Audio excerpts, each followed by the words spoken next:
Let's start off talking about that record number of junk bond sales that we've had so far this year. Give us a sense here of where we stand right now and whether that current record is going to continue to increase as we get deeper into this year. Yes, that record will be increasing even more. So what we actually reached was that 2020 became the busiest year ever for junk bonds in terms of new volume of new deals. We surpassed $330 billion. It's even a bit higher today. That broke the record set in 2012, and we still have months left to go, including probably a busy calendar through at least September into October.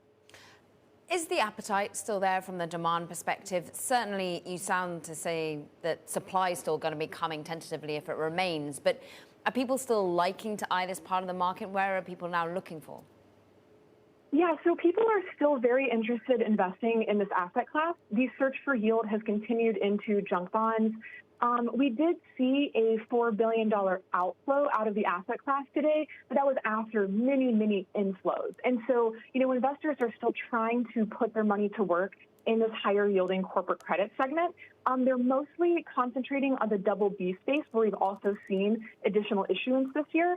But, they are just trying to find places to park money to actually make money these days in zero interest rate environment. And Paula, when we saw a lot of that issuance, so we're coming in on a lot of these companies, the junk rated companies, at below 6%. We've actually seen over the past few days, really the past couple of weeks, some losses start to pile in the secondary market here, at least as measured by some of the Bloomberg Barclays indexes. I am curious as to whether the returns investors expect out of this, the price returns, are actually going to materialize.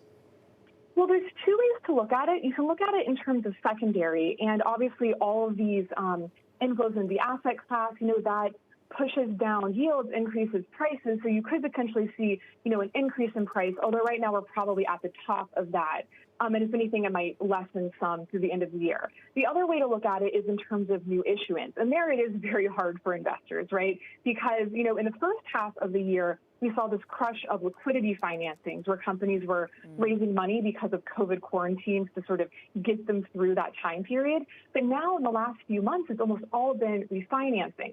Companies see the demand, they see the low yields, and they say, hey, I can refinance the same piece of debt for a cheaper coupon. And, many of these deals are oversubscribed, so the demand is definitely there, but it's frustrating for investors because they're looking for yield and they end up refinancing into lower coupon debt instead. Of course, you're seeing the same sort of thing from an individual level with people refinancing their mortgage debt as well. This is a global perspective as well, Paula. I'm reading the Bloomberg headline of Europe's new bond sales top 1.6 trillion, smashing 2019's record. So issuance has been thick and fast no matter where you look at it.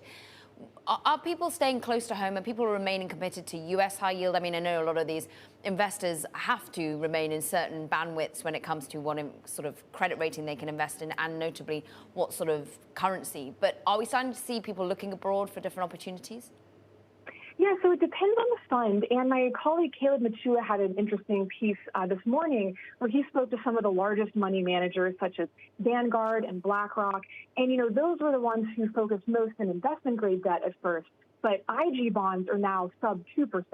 So, they talked about how they're looking at taxable municipal bonds, especially longer dated, which can yield closer to 2.5%, and how they are also going into, lower quality companies and going more into junk bonds as a way to find yield. In my own discussions with investors, I've talked to a number who are trying to find, other places to put money. And, we've seen inflows into emerging markets debt as well, and an increased focus on emerging markets as well.